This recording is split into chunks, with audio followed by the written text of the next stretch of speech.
Track 26.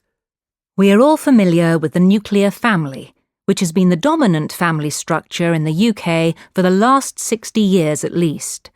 However, recent changes show that our idea of the traditional nuclear family as the cornerstone of British family life is changing. There have been emerging patterns which are eroding this structure, namely the rise of step families, cohabitation, lone parenting, and the rapid increase in those living alone. We are going to explore these areas in turn and look at their effect in terms of the family. Firstly, step families are becoming more and more common.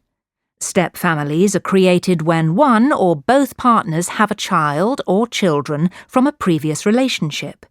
In 1980, the percentage of children under 13 who were living with one parent and their new partner was just 4%.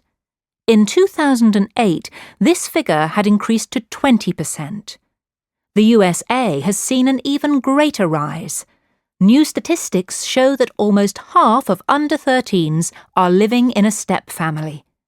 Now, we can still call the step family structure a nuclear family, as it does follow the structure of two parents and dependent children. However, it also creates somewhat of a nuclear blur. Step-brothers and sisters may belong to two family units, so where do we draw the line at which family they belong to? Cohabitation, when partners do not marry yet live together as a family, has also increased. In 2006, of the 17.5 million families in Britain, nearly 3 million of these comprised unmarried couples. What does this mean to the nuclear family?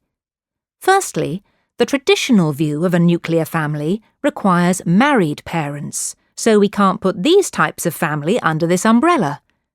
Statistics show that even if cohabiting couples have children, they are more likely to separate than their married equivalents.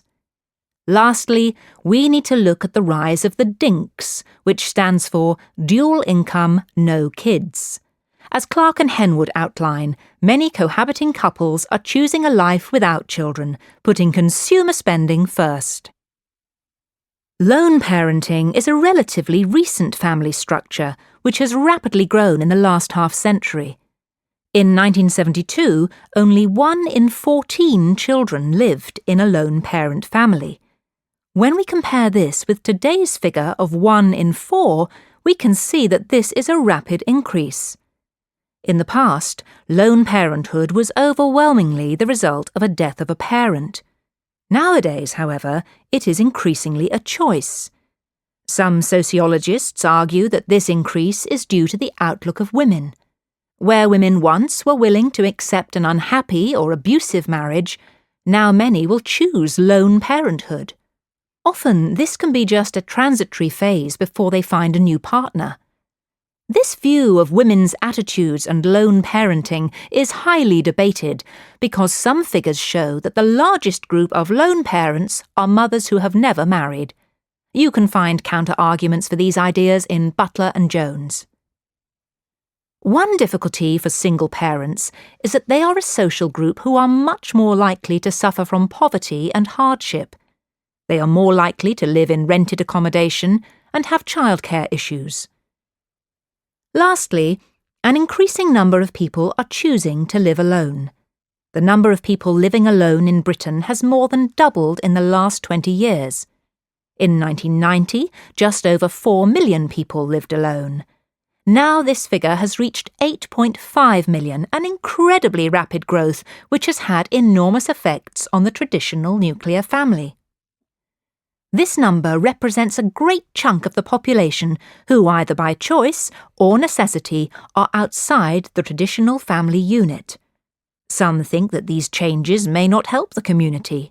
In fact, there are many arguments that this rise in alternative household structures will create a more isolationist and less community-based society, where close bonds, which are usually formed within the family, have no place. Leaving aside whether or not the housing even exists for this boom, an important factor which must be looked at is the disproportionate expense for those living on their own. By this, I mean the burden of all costs is shouldered by one wage instead of two, and of course, one person is using the energy which could be shared between a group, having a greater impact on the environment too. However, on a more positive note, people, especially women, are proving to be extremely